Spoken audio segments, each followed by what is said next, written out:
Assalamualaikum warahmatullahi wabarakatuh. Salam sejarah, salam budaya, salam rahayu, salam waras. Sedulurku sekalian, kemarin kita telah melihat penguasa Mataram kuno dari dinasti Sailendra. Nah, sekarang kita membahas tentang penguasa Mataram kuno di masa dinasti Sanjaya. Kita ingat penobatan Rakai Pikatan Empu Manuku sebagai raja pasca pemerintahan Samaratungga menandai bangkitnya kembali dinasti Sanjaya sebagai penguasa Mataram kuno. Nah, raja-raja dari dinasti Sanjaya yang memerintah Mataram kuno sepeninggal Rakai Pikatan adalah Rakai Kayuwangi Dyah Lokapala, Rakai Panemwangan Dyah Dewandra, Rakai Gurunwangi Dyah Badra Dyah Saladu, Rakai Watu Humalang, Rakai Watu Kuro Dyah Balitung, Rakai Hino Empu Daksa, Rakai Layang atau Dyah Tulodong, dan Rakai Sumba atau Dyah Wawa. Nah, sedulurku sekalian, bagaimana kisahnya dari penguasa-penguasa Mataram kuno dari dinasti Sanjaya ini? Mari kita simak, tapi sebelumnya jangan lupa bagi panjenengan yang baru menemukan channel KJ Pro untuk memberikan subscribe, like, dan juga komentar. Dan semoga video ini bermanfaat bagi kita dan panjenengan juga bisa memberikan kepada yang lain dengan membagikan melalui akun media sosial yang panjenengan punyai.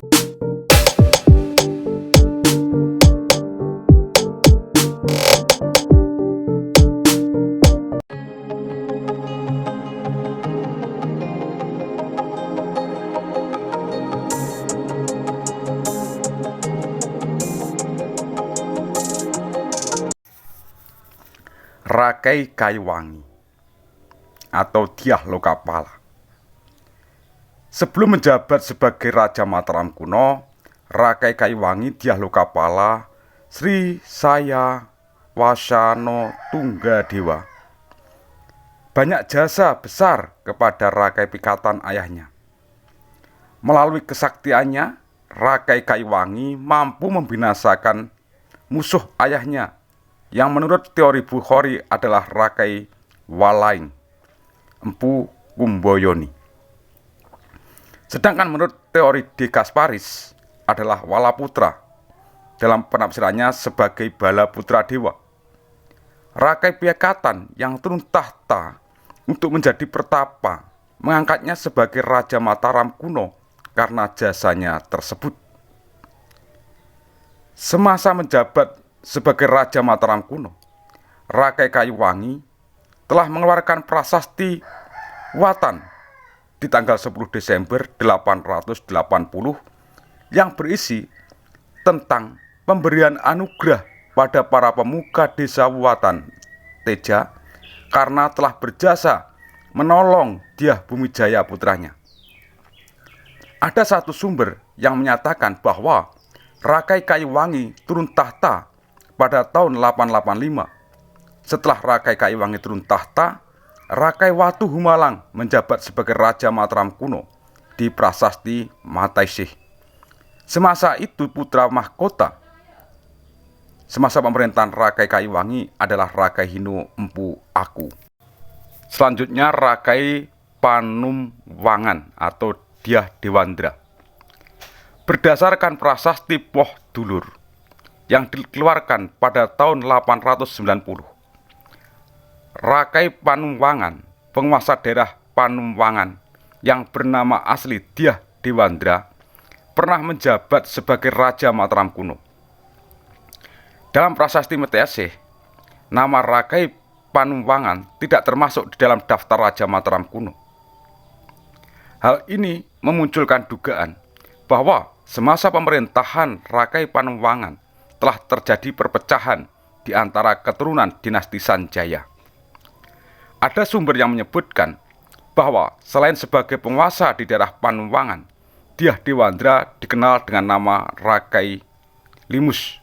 Hal ini menimbulkan dugaan bahwa Dyah Dewandra juga sebagai penguasa di daerah Limus.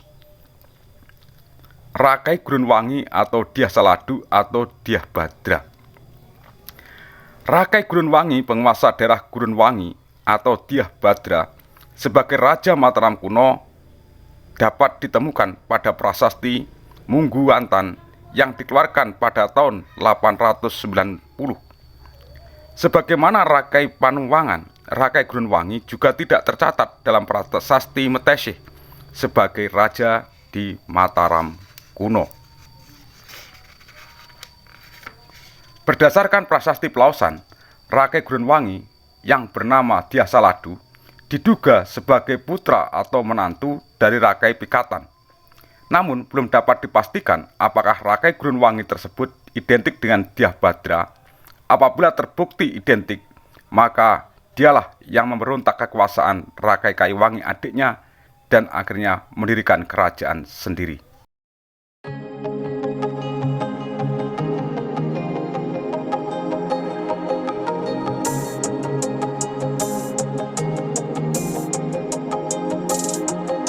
Rakai Watu Kura Dyah Balitung.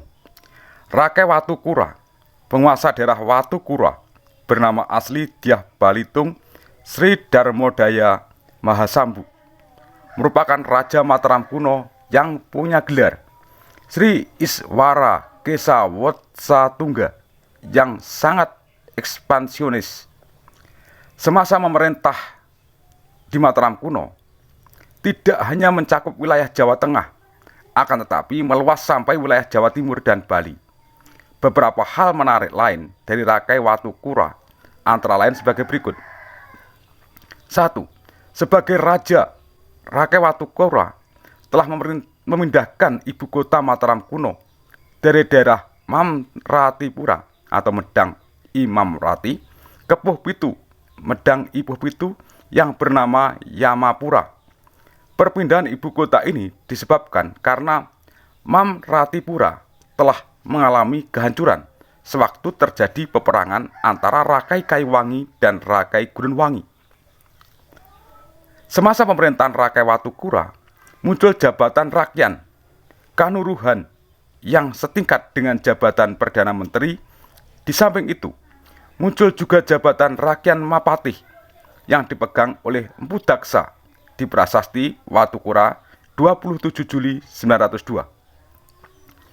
Sebagai raja, Rakai Watu Kura memerintahkan kepada Rakai Welar Empu Sudarsana untuk membangun kompleks penyeberangan bernama Paparahuan di tepian Bengawan Solo. Ini prasasti Telang 11 Januari 904. Sebagai raja, Rakai Watu Kura membebaskan pajak desa-desa sekitar Paparuhan dan melarang para penduduknya untuk memungut upah dari para penyeberang. Pembebasan pajak juga dilakukan di desa Poh dan mendapatkan tugas untuk mengelola bangunan suci Sang Hyang Caitya dan Silungkong atau prasasti Poh yang dikeluarkan 17 Juli 905.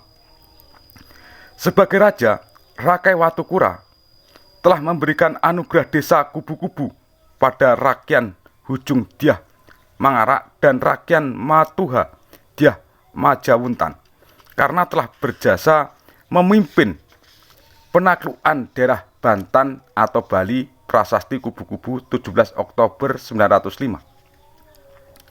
Sebagai raja, Rakai Watu Kura telah memberikan anugerah desa Rukam pada Rakyan Sanjiwana atau neneknya yang telah merawat bangunan suci di Limbung. Sebagai raja, Rakai Watu Kura telah memberikan anugerah pada 5 patih bawahan yang telah menjaga keamanan saat pernikahannya, prasasti Metesih.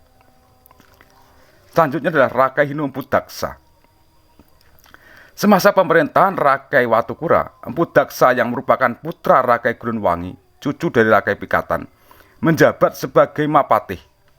Empu Daksa yang telah menjabat Rakai Hinu itu kemudian memberontak pada kekuasaan Rakai Watu Kura dalam prasasti Taji Gunung 910. Setelah berhasil menggulingkan kekuasaan Rakai Watu Kura, Empu Daksa menjabat sebagai Raja Mataram kuno dengan gelar Sri Maharaja Daksotama Babu Badra Pratipaksaya Utungga Wijaya.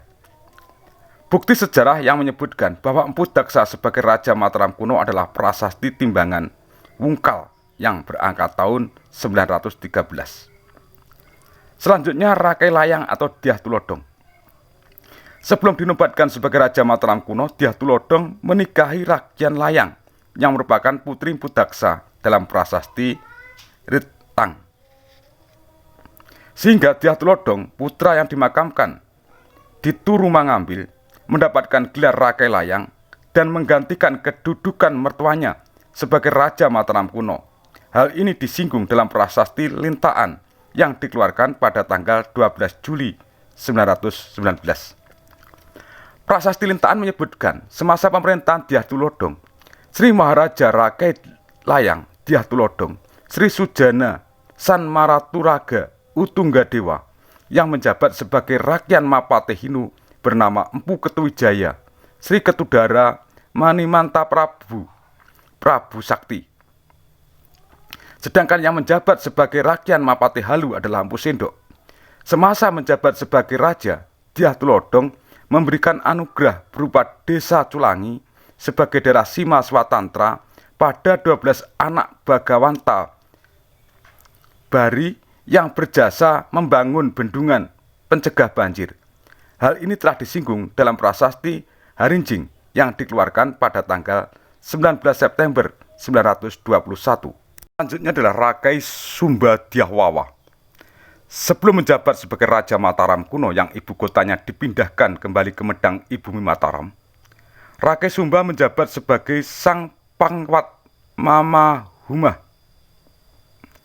Selain dikenal sebagai Rakai Sumba, Dyah Wawa disebutkan pada prasasti Culangi 7 Maret 1927 sebagai Rakai Pangkaja. Menurut prasasti Wuruklaan yang dikeluarkan pada tanggal 14 Februari 1928 bahwa Dyah Wawa mengaku sebagai anak Rakyan Landean, saudara Rakai Kaiwangi, yaitu seorang yang menculik Rakyan Manak dan Dyah Bumijaya.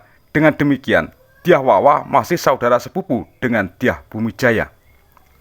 Dyah Wawa menjabat sebagai Raja Mataram kuno dengan gelar Sri Maharaja Rakai Sumba Dyah Wawa Sri Wijaya Lokanamatungga sesudah mampu menggulingkan kekuasaan Dyah Tulodhong. Semasa pemerintahannya, Dyah Wawa telah memberikan anugerah berupa Desa Sangguran sebagai Sima Swatantra kepada penduduk yang turut merawat bangunan suci di daerah Kajurugu Salyan. Semasa pemerintahan Dyah Wawa, terjadi peristiwa Gunung Merapi meletus dengan sangat dahsyat 928. Berdasarkan peristiwa itu, muncul dugaan bahwa Dyah Wawa tewas bersama hancurnya Istana Mataram kuno. Sepeninggal Dyah Wawa, berakhirlah dinasti Sanjaya sebagai penguasa Mataram kuno. Pada tahun yang sama, Empu Sindok yang memindahkan ibu kota Mataram kuno dari Medang Ibumi Mataram ke Medang Itamlang naik tahta sebagai Raja Mataram kuno.